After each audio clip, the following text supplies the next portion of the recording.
You're surrounded by people, and you've never felt more alone. You know the feeling. A room full of laughter that somehow isn't yours. A phone full of faces you'll never touch. A quiet that follows you home and sits down beside you.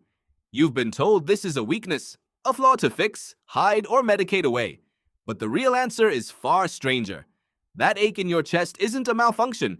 It's one of the oldest survival systems your body owns, and right now, it is doing exactly what it was built to do. Loneliness is not the absence of people. It is an alarm. Think about hunger for a moment. Hunger isn't a punishment, it's a signal. Your body noticing that fuel is running low and demanding that you act before it's too late. Thirst works the same way. So does pain.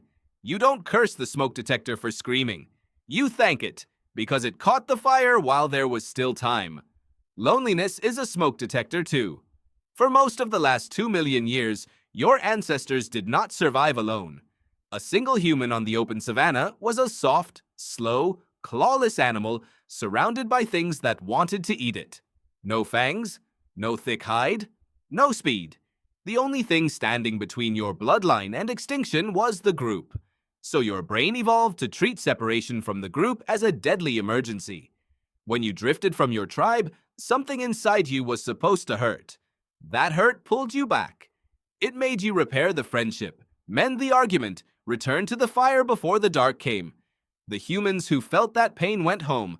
The ones who didn't last long enough to become your ancestors. You are descended from the ones who couldn't stand to be alone.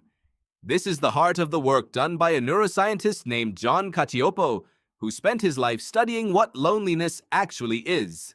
He called it a biological signal, not a character defect. He argued that loneliness evolved for the same reason hunger and thirst and pain evolved. To protect you, to warn you, to keep you connected to the people who keep you alive. He gave it a name that changes everything. He called loneliness an aversive state, a feeling unpleasant by design, because unpleasant feelings are the only ones strong enough to make you move.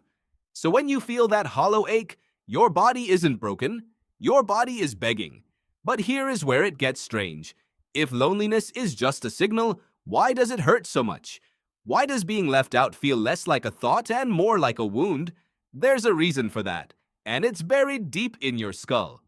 A researcher named Naomi Eisenberger ran an experiment that should not work the way it does.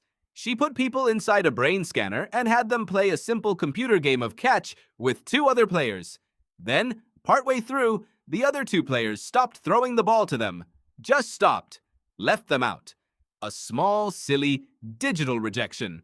And the part of the brain that lit up was the part that processes physical pain. Read that again. Social rejection activated the same neural alarm as a burn or a broken bone. To your brain, being excluded and being injured are nearly the same event. The same circuit, the same scream. Why would evolution wire it this way? Because for your ancestors, they were the same event. To be cast out of the group was a death sentence. Being abandoned and being attacked led to the exact same outcome. So your brain stopped distinguishing between them.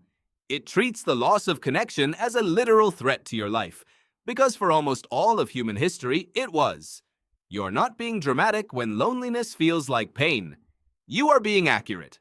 And your body knows it long before you do. When you feel chronically isolated, your nervous system shifts into a state of quiet emergency. Cacioppo and his colleague Louise Hawkley found that lonely people sleep worse, even when they feel perfectly safe. Their bodies stay half awake all night, surfacing again and again, scanning the dark. Why?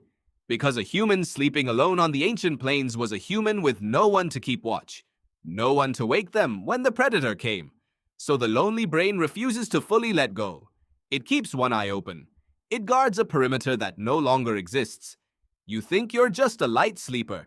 You might be a sentry with no tribe to protect. It runs deeper than sleep. A scientist named Steve Cole studied what loneliness does inside your cells in the very way your genes switch on and off. He found that prolonged isolation flips your body into a defensive posture. It ramps up inflammation. It dampens your antiviral defenses. It's as if the body, sensing it's alone, prepares for a different kind of danger. Wounds instead of disease. Because in a tribe, your biggest threat is infection passed between people. But alone, exiled, vulnerable, your biggest threat becomes the gash, the bite, the injury, with no one to help you heal. So the lonely body braces for impact. It readies itself to bleed. Your loneliness is rewriting your biology to survive a world that hasn't existed for 10,000 years. And this is the twist that turns the whole thing inside out. The alarm that was built to save you can start to destroy you. Because in the modern world, the signal misfires. When loneliness was working as designed, it pushed you toward people. The pain made you reconnect. But chronic loneliness does something cruel. It makes you see threats everywhere. Cacioppo discovered that lonely people become hypervigilant to social danger. They scan faces for rejection. They read neutral expressions as hostile. They expect to be hurt, so they flinch before anyone touches them. Do you see the trap? The very state that's screaming at you to connect also convinces you that connection is dangerous. The alarm meant to pull you toward the fire starts pushing you away from it. You withdraw to protect yourself, and the withdrawal deepens the loneliness, and the deeper loneliness makes the world look even more threatening. It becomes a spiral, a self-feeding loop, an ancient gift turned against the person carrying it. This is why loneliness can feel impossible to escape from the inside. It isn't just an empty feeling.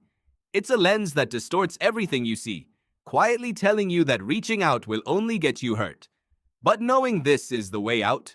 Because the moment you understand that loneliness is a signal and not a sentence, it loses its grip. You stop hearing it as a verdict on your worth. You start hearing it as information. Your body isn't telling you that you are unlovable. Your body is telling you that you've drifted too far from the fire, and it's time to walk back. That's a very different message. Hunger doesn't mean you're a failure. It means eat. Thirst doesn't mean you're broken. It means drink. And loneliness, stripped of all the shame we've buried it under, means something just as simple. Reach out, reconnect, go home. Now look at the world you actually live in. You can speak to anyone on Earth in seconds, and people have never reported feeling more alone. You have hundreds of followers and no one to call at 3 in the morning. You've replaced the tribe with a feed, the campfire with a screen, the conversation with a scroll. Your ancient alarm is going off constantly, surrounded by the appearance of connection without the substance of it. A face on a screen doesn't switch off the signal because your body was never designed to be soothed by a face it cannot reach. It needs presence, warmth, the weight of someone actually there. So you stay lonely in a crowd of thousands and you wonder what's wrong with you. Nothing is wrong with you. The alarm is working perfectly. You're just living in a world that learned how to imitate connection without delivering it. And that's the strangest part of all.